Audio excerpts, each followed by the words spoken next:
Wait, I forgot.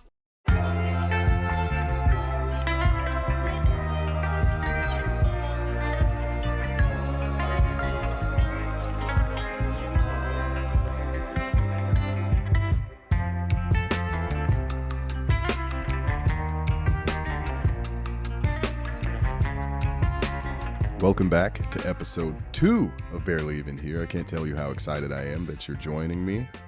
If you haven't, go check out the first episode where we cover kind of what you can expect out of this podcast. We're a little all over the place.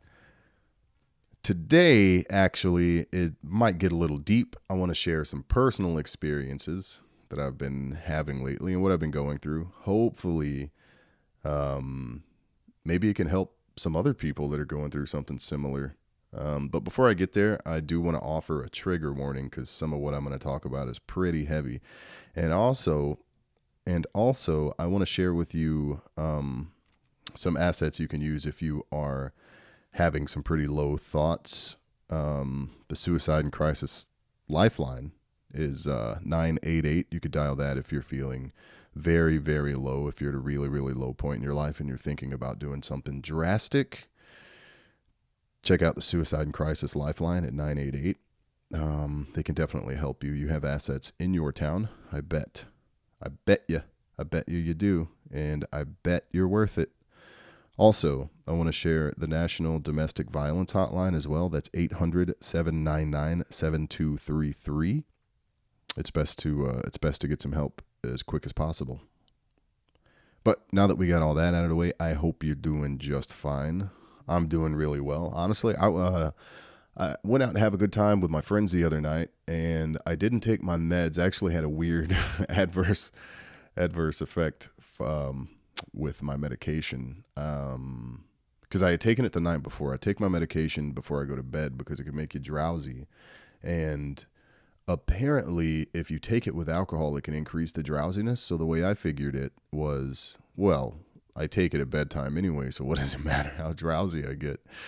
But one of my best friends, his dad is in this amazing metal band that I'm going to plug right now. They're called Steel Hawk out of Texas. Steel Hawk. But yeah, he's got this epic sound room, jam room filled with so much equipment, Marshalls and mixers, and we karaoke it up in there doing whatever we could find on YouTube. And it's a great time, but we're going to have some drinks. That's to be expected. We got some beer. We got some whiskey. I love whiskey, and I love beer. That makes me sound like a total alcoholic. I drink responsibly. It's an old pastime of mine, and I mean that in the best way possible. I have an appreciation for it.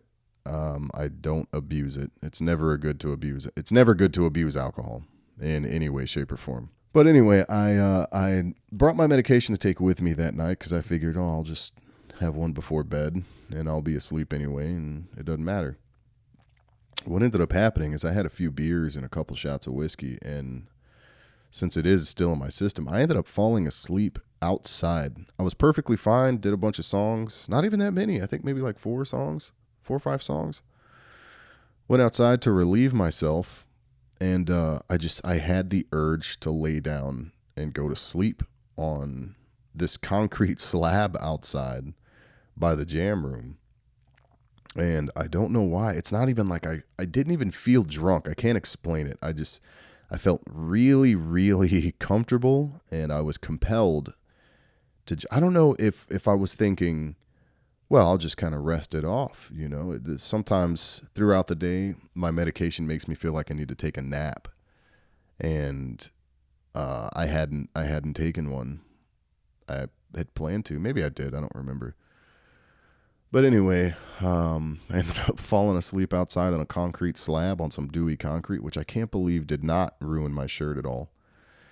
And then my buddy and his dad picked me up and helped me walk off to this killer RV that we get to sleep in since we're if you're gonna be there drinking, they don't let you drive home, which is that's awesome. Steel Hawk encourages responsible drinking. Remember that. And completely melting your face with amazing solos and vocal range. But don't do that. That was very stupid what I did. Even though it's not like I took my medication. I took my medication the night before, so this was almost a full day since I had taken my medication, but it was still in my system. And the side effects are very clear about what can happen if you take alcohol with this medication, which maybe eventually I'll get comfortable enough to share with you. But yeah, it was a good time. Aside from that, I woke up feeling great. My other best friend was there also. He did not wake up feeling so great. I also don't think he was very aware that he had slept in an RV that night. So he went to stand and it rocked like a canoe, man, and he just went to one side. It was great. We went and had some tacos before I went and picked up my little one. She's awesome. It's always a good time when she's around. That was her in the intro. That's a new piece in the intro. I'm still working on it, but she wanted to be a part of it, and I thought that was cute because she forgot what I had originally wanted her to say, and it worked so much better because the whole concept of the podcast and how foggy brained I am, it worked out really well, I think. What do you think? Let me know in the comments of whatever you're listening to this on. All right, so we're going to get into the nitty-gritty. The nitty-gritty. So hopefully some of y'all can relate to this. I'm sure there's millions of people out there that can relate to this, but maybe a dozen or so that are going to hear this. Oh man. But so I've been going through a pretty gnarly breakup. It's what's weird is I started this new job. I talked about that in the first episode. I started this new job, and it's like so many people there are also going through breakups or divorces, and so it's cool to have this support structure at work, man. Because one of the chef, he just throws on this super sad music sometimes, and it's the worst. That's actually how I figured it out. There was nothing but all these sad songs, and some of them were songs that were considered our song with me and my former girlfriend. And it's like, oh, what's going on, chef? What's going on with these songs? And he's like, oh, I'm going through a divorce. And I'm like, oh, well, that's convenient. That's very convenient because I feel like I am too. After 5 years with a live-in companion, it definitely feels like a divorce. We're actually figuring out the situation with a dog right now, so we all know how that goes. Anyway, the way it started was really cool. It was like, I guess that's what we were one of those couples that had one of those stories. It wasn't like we met on Tinder or at a bar or something like that. It was a really neat sort of story. She was a customer. I worked at a vape shop for 6 years. Don't judge me. But I worked at a vape shop for like 6 years, and she was actually kind of one of those annoying customers. She'd come in, and it was always the same problem, it seemed like. Check my levels here. I'm going to come up a little bit. It was always the same problem when she would come in. If you're not familiar with a tank on a vape, it's what holds the juice and all that. But she would always come in with a leaky tank, and it would drive me nuts. When you work somewhere, if anybody else out there works retail or even customer service, you know how frustrating it is when you've helped the same person with the same problem over and over and over again. It can be a little much. So she had come in with this tank, and I had just got finished with a customer, and this guy's always annoying. It was always some kind of problem. So then you would do it the way he wants, and then the next time you see him, he's complaining about that way. It's one of those kind of guys. So I see the top of her little head because she used to braid her hair, and through the windows got a bunch of shit. Kind of, you're 18 and over stickers and stuff like that on the door because it's a vape shop. So I see like the top of her head, and she would wear these braids, like kind of pigtailed braids, like Wednesday Addams. And I see her head coming. I'm like, here we fucking go. And I always thought she was really cute. But I'm like, here we fucking go. I just dealt with this guy. And now here she comes with the same problem I'm going to have to help her with. And she comes in, and sure enough, my tank's leaking. And, I felt like I was kind of a dick about it. I wasn't trying to be. I think subconsciously, I felt like I was because that last guy was such a prick. So I felt like I was kind of short with her. So after she gets done and she leaves, I thought about it all day. Like, man, whatever chance I could have had with her is probably ruined now. She probably thinks I'm the biggest asshole in the world, right? I mean, that's what I would have thought. I come to you with a problem and you're a fucking dick to me, even though I'm the fucking reason this problem keeps happening. So the next day I'm still kind of feeling like shit, and I'm worried she's going to come back in, and then now she's going to be ugly to me because I was such a dick to her when she came in last. So I kind of Facebook stalked her, which she was very low key, so I'm not going to, I had to dig pretty fucking hard to find her. And man, she is so funny. I remember on like one of our first like real dates, we went to this, I can't remember the name of it. Place is pretty good. I would totally give it a shout out, but it's in San Marcos. I feel like it's called the Smokehouse Saloon or Smokehouse Pub or something. Anyway, it's right off the square in San Marcos, but we went there, and she's Jewish, by the way. So there's a chili. It's a chilly night. It's cold out, and she's really small, so she's always cold. And so she gets this bowl of, she's gonna order a bowl of chili because apparently it's really, really good. So she asked if it's kosher. So the guy comes back and he says, so we're pretty sure it's 99% kosher. And she says, well, can you go back and make sure that it's 100% for me? And I don't know why that was funny. And I really did mean to make that guy feel bad. He's just doing his job. But I could not help myself. I laughed my fucking ass off because it's one or the other. Either it is or it isn't. Even if it's 99%, it either is or it is not kosher. You know, like, is this gluten-free? Does this have tree nuts in it? I mean, I know there's a difference. You know, one will kill you and the other will just not let you go to heaven or whatever it is, how that works. I'm not too familiar with it. But I thought that was fucking hilarious. She was funny as shit, man.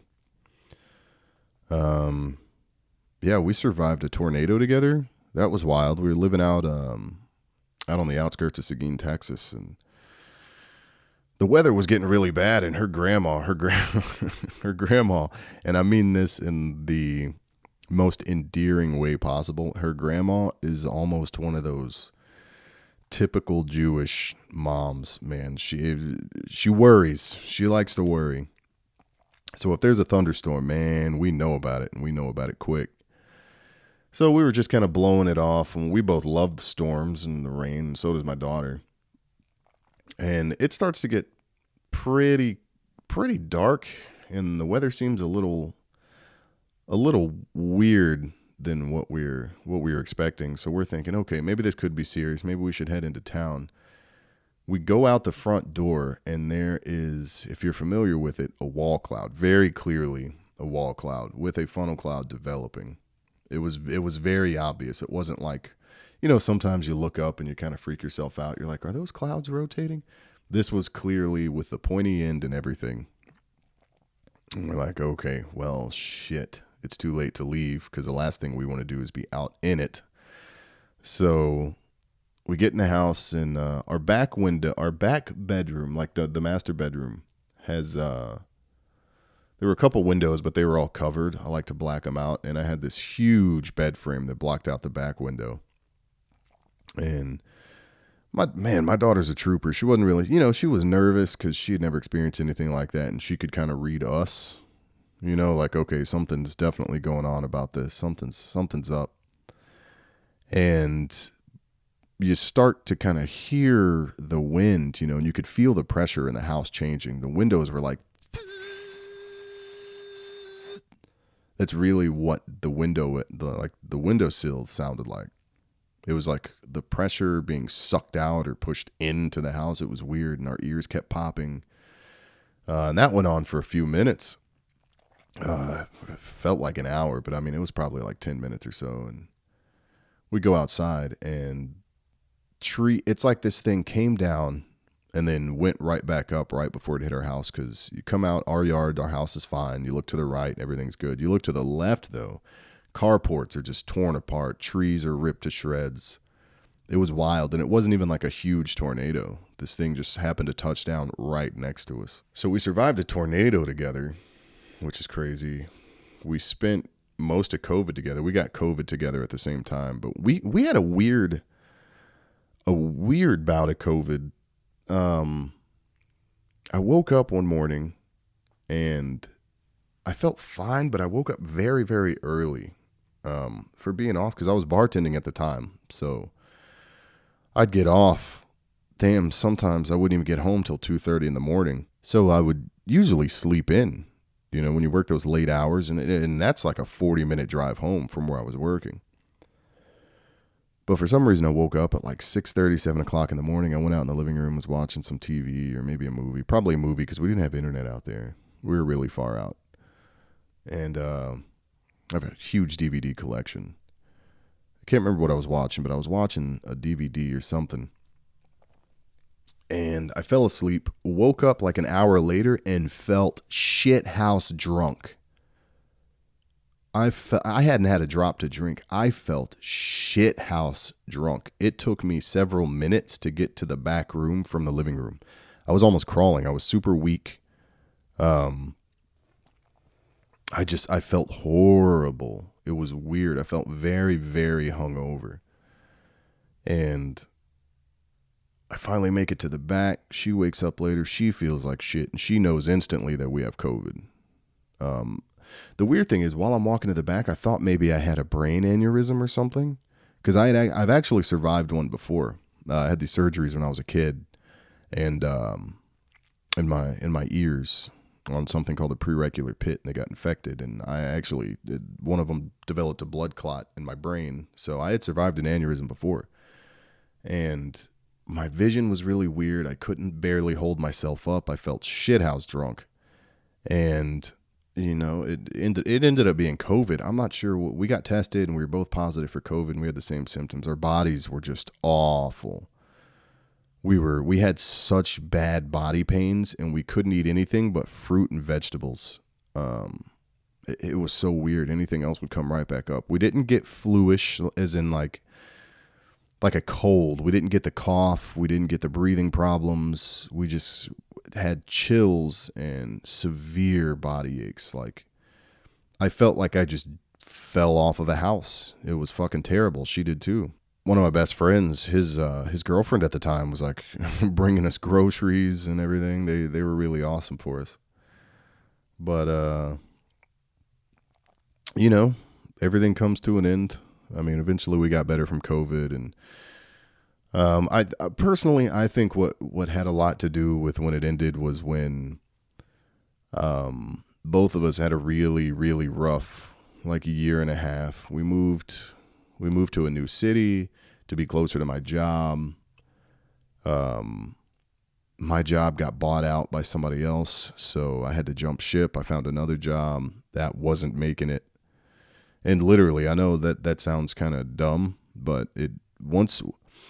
so we had a meeting about the buyout, and if anyone sits down to talk to you about business and it's nothing but good news, especially if it's in future tense, you need to start working something out.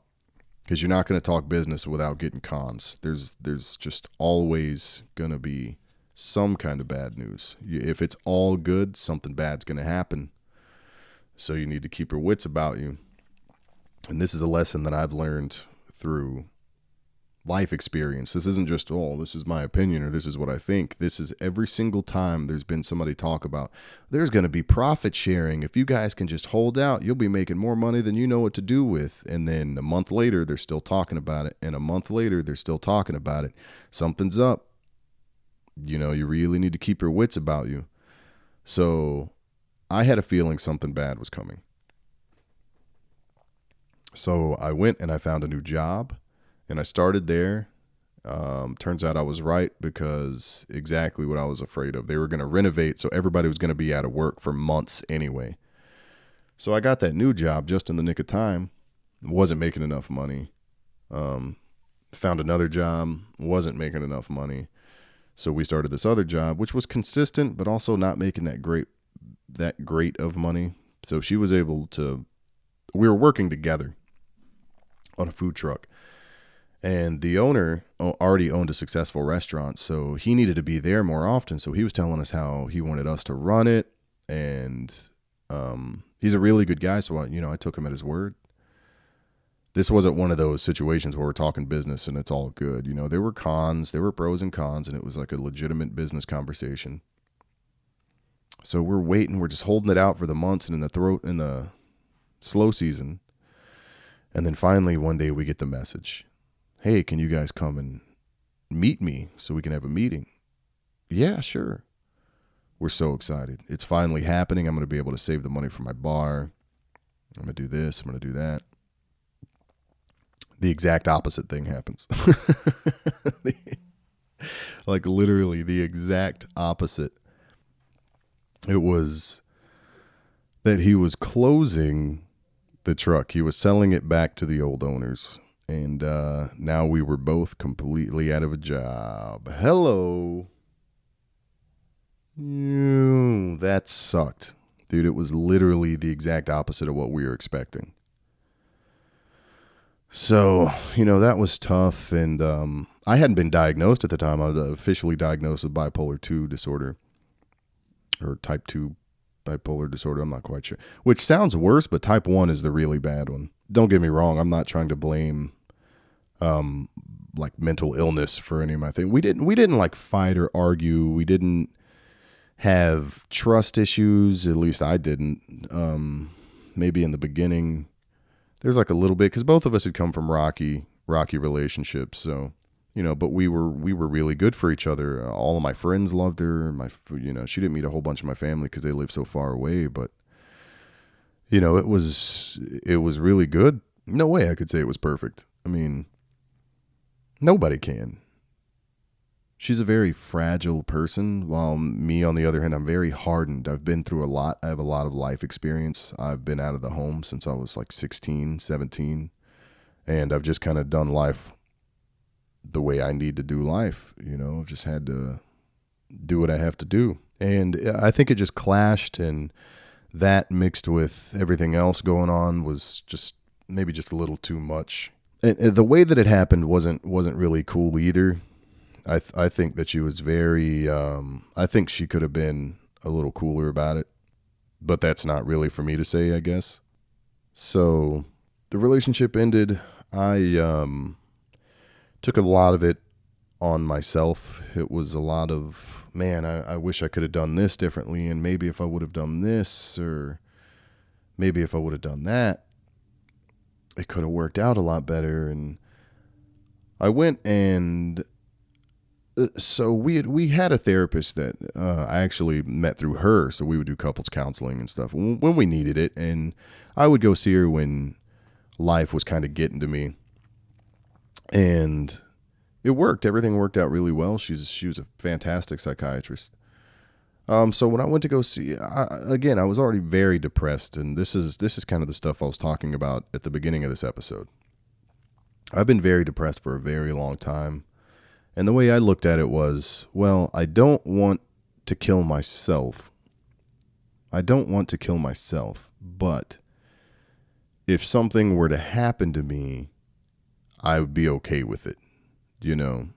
I wouldn't fear the reaper, if that makes any sense. I'm sure it does. I'm sure it makes total sense.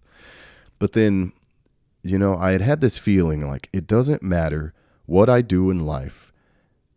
Everything always the bottom falls right out of it. I don't know if you've ever been carrying like a bag that happened to be wet at the bottom and all your groceries fall out. Who has paper bags anymore? But you know what I'm talking about. You pick up something, the bottom falls out of it. I had a really good job. I moved all the way to a new city so I could be closer, making more money than I'd ever made. And then it just goes tits up. I get this new job, it goes tits up.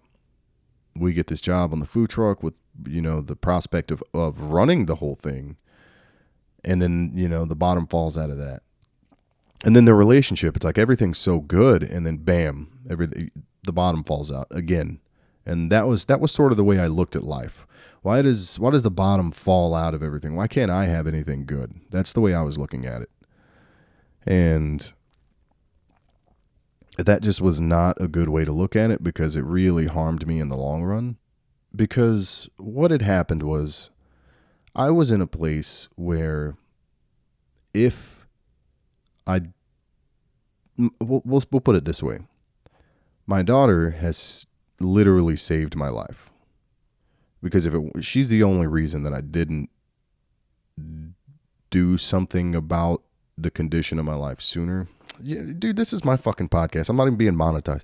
My daughter's the reason I didn't fucking kill myself. And that sounds mean to my family or to my friends, but honestly, I just kind of felt like a burden. But the way I looked at it was, well, if I'm not around for her, that's going to be terrible, because not only is she not going to have her dad anymore, we have a terrific relationship. But now, she could take that onto herself. She could think that she's the reason, her mom and dad already weren't together. We had split up. We lived separately. That could cause all types of trauma to her. So she's the reason that I didn't for so long. But on the days that I got her, those were like my happy days. It's like, yes, dude, I'm getting my daughter today. We're going to have a good time. She always makes me feel happy. But then what started happening, and this is what I noticed, I wasn't getting that feeling anymore when I picked up my daughter. I wasn't getting that super happy, excited feeling that I used to get. What I started to get was dread. Not because of the time I was going to spend with her, but because the way that I felt inside, having to hold it in and just keep it together for the days that I was going to have her just became exhausting. Sometimes I'd go to the bar, tell her I'd have to go to the bathroom and just break down, or I'm going to go take a shower, and I'm like breaking down in the shower, which for me it was kind of telling, because I thought something was wrong with me for a really long time because I couldn't cry. A really close friend would die, or a family member, or, something. I'd just get very depressed and I'd have no outlet. I couldn't cry. I don't know what it was. It got to a point to where that just seemed like it would just build up, and then I would just have to fall, and it was really hard having my daughter around, because I felt like I just had to keep it together, and it was so exhausting by the time I would take her back to her mom's house or take her to school. And so I went and I talked to our therapist, and well, not mine, because we had broken up. So I went and I talked to my therapist about it. And I was telling her, I don't understand how people could kill themselves when they have family members. Because you hear those stories about like, oh, he was such a great dad, or she was such a great mom, or a beloved teacher, or a fantastic husband or wife, or, they were the celebrated athlete or musician. And it's like, and then they kill themselves and their family members find them. And it's like, how could they do that to them? Well, the way that my therapist explained it was that when they say you're not in your right mind, well, that's exactly what they mean. And the situation I was in with where my daughter stopped being my happy place, and it became exhausting trying to keep it together around her. That's what it is. You start to feel like you're just like everybody, not even start to feel that way, because sometimes everybody feels that way. Even people with completely healthy minds, you might feel that you have nothing good to offer. And every time people talk to you, it's not good news. And that's how I was feeling. I felt like I never have any good news. But you start to feel that way. And then it's like, well, now I'm doing them a favor. Once it got to be the kind of thought like, well, now I'm doing everybody a favor. I knew what I was going to do. I knew that I was going to do it far away from where anybody I cared about could find me. I was going to write a letter, go somewhere, let the authorities know where I'm going to be at, and that way they could recover me. And I know this is deep, but I want to be real with you here. Not every episode is going to be about this, all right? Not every episode is going to be about stuff like this, but what I want to do is I want to make a real connection with you, so you know me, you know where I come from, and you know that I'm always going to keep it real. But that's what I was going to do. Because I knew that I wanted it to happen. I didn't know when it was going to happen, but I knew that that's how it needed to happen. I knew that nobody that I cared about needed to find me. It would be too hard. So I'm glad I went and saw my therapist.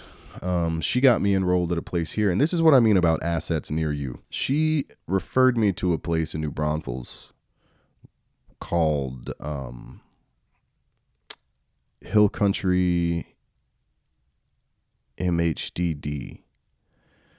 Also Comal, because it's the same county, and like it goes by either name. But I got treated. Oh my gosh, I had four sessions in a single month. I had more therapy than I had in the past like 3 years, and then they got me a psych eval. They got me to see a nurse practitioner, so they got me medicated, and just the reference. Just, you have assets, right? And here's the kicker: didn't pay a penny, didn't pay a single cent for any of this treatment.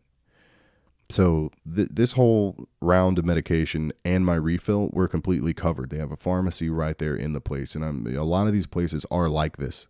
If you're having issues with mental health, or you think that you are, there's nothing stopping you from going. Maybe unless you live really, really far, but if you have somebody that can take you into town, if you're having some pretty scary thoughts, or if you just feel alone, or you feel like there's just something not right, take advantage of your local resources for mental health. My life's completely changed. I feel like I woke up a new person, and I still have some of the memories from the old person.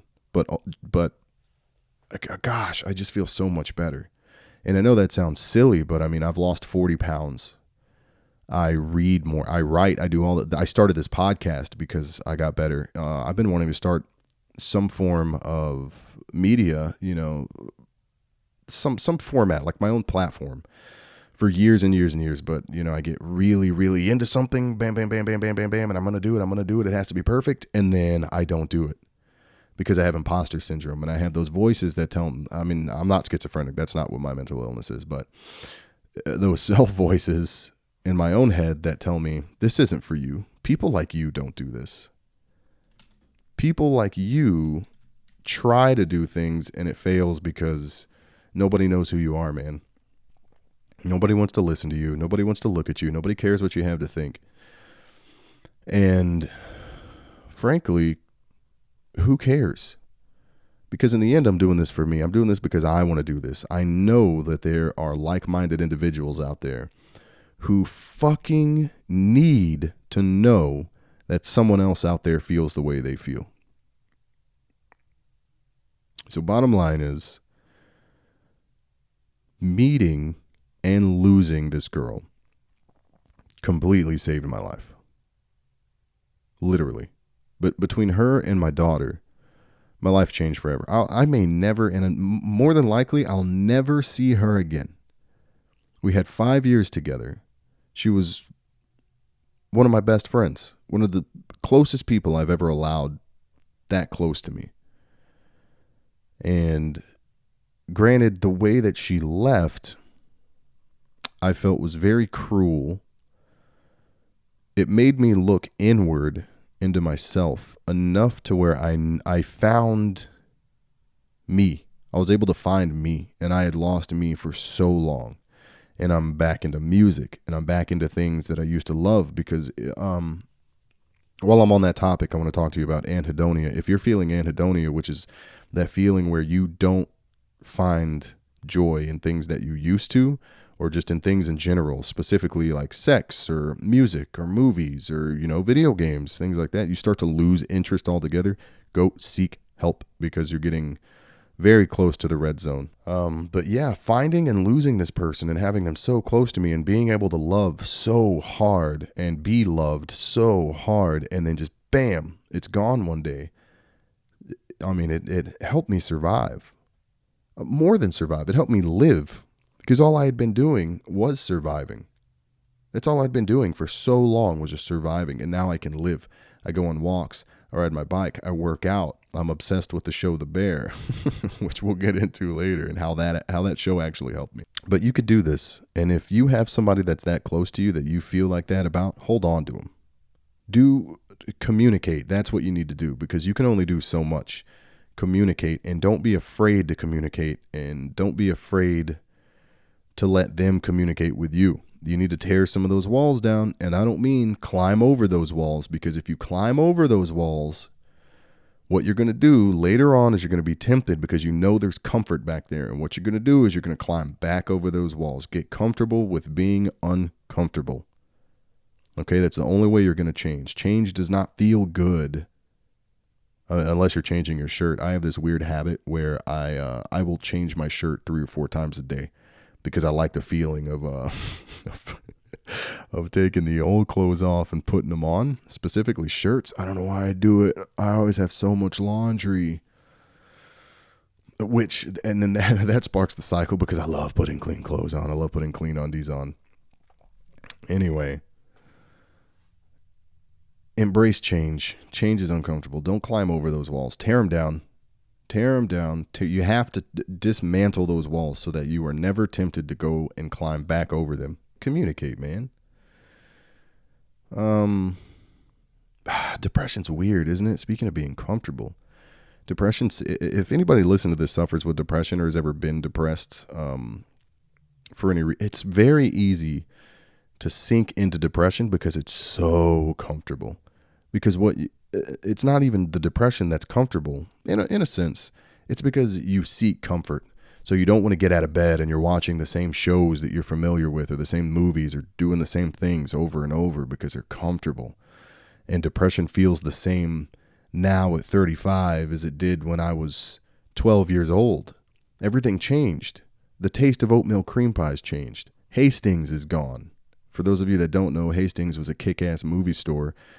I mean, it wasn't just movies. It was comics and video games and movies and instruments and skateboards. It was all kinds of stuff that you could buy, sell, or trade. It was awesome. It was awesome, and it's gone. It's all gone. You can't rent videos there anymore. I can't buy super cheap DVDs from there anymore. Now, I go to Goodwill now, but there's only so long before that's gone. But everything changes, and friends move away, or you dislike them, and your love change, your love interests change, and your parents get older, and your family moves away. But depression feels the same, as it always does, like an old friend or blanket that's there to comfort you. And it's not fair. It's a sneaky bastard. But you'll get past it.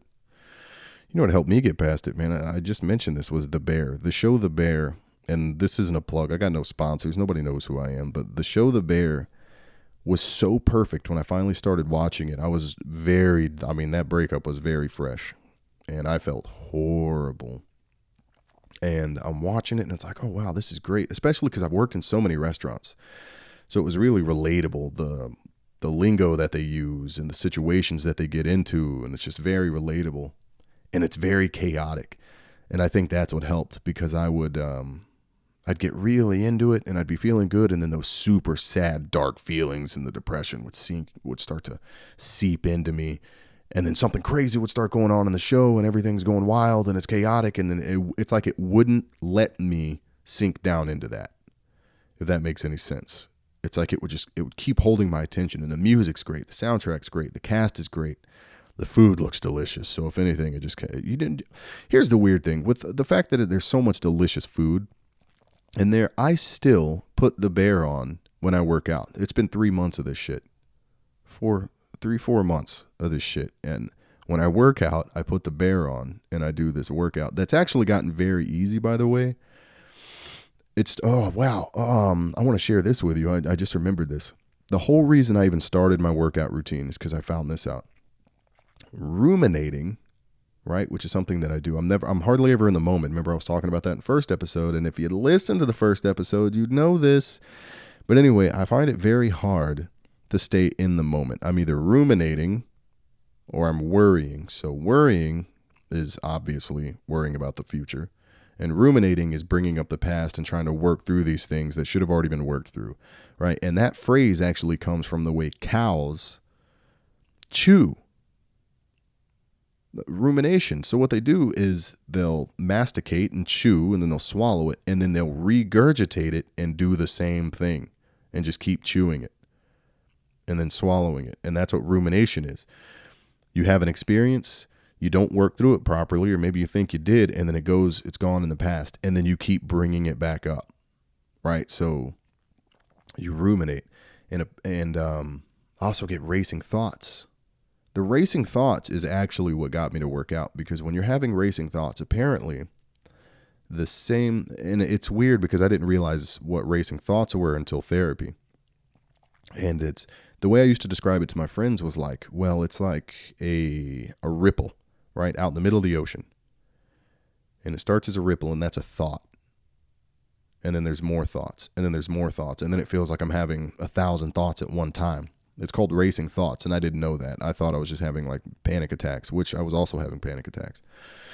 But the racing thoughts are something completely different. They're their own thing. But the part of your brain that the racing thoughts are involved with is the part of your brain that also handles problem solving. So a good way to handle if you're having racing thoughts is to count or do a math problem, really, because problem solving. The thing was that if I start to problem solve, if I try to solve a math problem or something, now I'm in my own head. I don't want to be in my own head. I want to be out of my head. So it's like, okay, there's counting, but that got boring to me, because I'm like, what do I count to? What do I count to this? What if this starts to make me sleepy? Or what if I lose count? And again, it's those stumble into a bunch of, so it's like, this isn't helping. And I used to work out a whole lot in high school. So, and even afterwards, I keep weights around the house and try to work out when I can. When I'm feeling manic, usually. I'm not nowadays. Nowadays, I do it pretty consistently. But so I was like, okay, counting with a purpose. So I picked up I got these 25-pound weights. I picked those up and just started curling them. And then when those got heavy, I noticed that the racing thoughts kind of started to subside. And when those got too heavy to just go anymore, I have a 15-pound kettlebell. So I started doing that, switching hands. When that started getting heavy, I dropped down to the 10-pound kettlebell. And then eventually, before I knew it, all those racing thoughts were gone. It was wild. It actually helped. And it happened while I was watching the bear. So I don't know if it was some kind of muscle memory or why it locked in there. Maybe because it kept me so distracted while I could do my workout. But it was a solid 30-minute workout. I'll just bang that workout out. Now that workout takes me like 10 minutes. Maybe. And now I have to figure out a way. I have to add cardio because I'm gaining so much muscle and I've lost so much weight. But this stuff around my belly is not going away. It's like I can see where the abs want to come through. They're just kind of playing peekaboo through the fat that won't go away. Not to make any fat people feel bad, but if you're comfortable in your body, be comfortable in your body. It shouldn't make you uncomfortable to hear somebody say, I don't want to be fat, because it wouldn't make me uncomfortable if you said, I want to be fat. So live your life. Don't worry about what I'm doing. But yeah, the bear was incredible. Oh my gosh, the soundtrack alone and the way it goes into each person's story. And oh my gosh, Richie, dude, I can't even talk about it. Maybe one day we'll have an episode that's just about the bear, and then we could just talk about that. I'll talk about it. You can listen to it, and then you can comment later. And that sounds rude, but I mean, that's the way it works, right? But I will appreciate it. I still want your input. This has been really fun. I'm having a good time. And this is very therapeutic to me. I recommend if you're having depression issues, it helps to talk, whether it's group or you have friends. But the thing is, here's where it gets tricky. It gets tricky because you don't want to trauma dump. You don't want to trauma dump on your friends, which I'm guilty of, which I didn't learn till way later, because it becomes exhausting to the people that care about you, because they love you and they want what's best for you and they want you to know that they're there for them. But, I mean, you got to call with some good news sometimes. It can't always just be bad. You can't just call and spend an hour and a half, 2 hours talking about how much so-and-so at work pissed you off, or your mom's doing that fucking thing again, or your fucking boyfriend's doing this and he's such an asshole. You can't do that. If you are going to do that, make sure you limit it to a very short time and then ask them how they're doing. Let them let it be mutual. Don't trauma dump, but try to talk as much as you can. And if you don't feel comfortable doing it, journal. And that is actually what really changed things for me. I really like to write, and honestly, I think what it is just getting things out of my head. It's a load off. So for me, it started out as journaling, and then right into this podcast, and it feels really, really good. So try talking to people around you. I didn't even mean for this episode to be completely about mental health. I mean, I got my show notes here, and this is only a piece of it. That was only a piece of it, but I think we're going to wrap it up here. I think this is pretty good. It would feel uneven now if I talked for this long and then just switched gears into something else for a couple of minutes. We have plenty of time. We have a whole other episode. We have many, many, many more episodes to talk about all this stuff. That was good. It felt good. Thanks for being here for that. Hey, so we upload every Tuesday at 4 o'clock, unless my work schedule changes. And then my upload schedule will change as well. But I'm going to try to get you every episode of Barely Even Here every Tuesday at 4 p.m. Texas time. Texas time. I think that's Central. It's weird because sometimes when I'm putting information in and it wants the time zone, it's like Central time's not there, but it's like Chicago or something. I don't know. That's so... Can we just, in the daylight savings time thing, stop messing with time. Stop messing with time. Let time be. But anyway, thanks for listening. I really, really appreciate it. Hey, don't forget to follow our socials, our Instagram, the YouTube channel, Facebook. Email us. Go ahead and email me. I want your input. Let's get to know each other a lot more.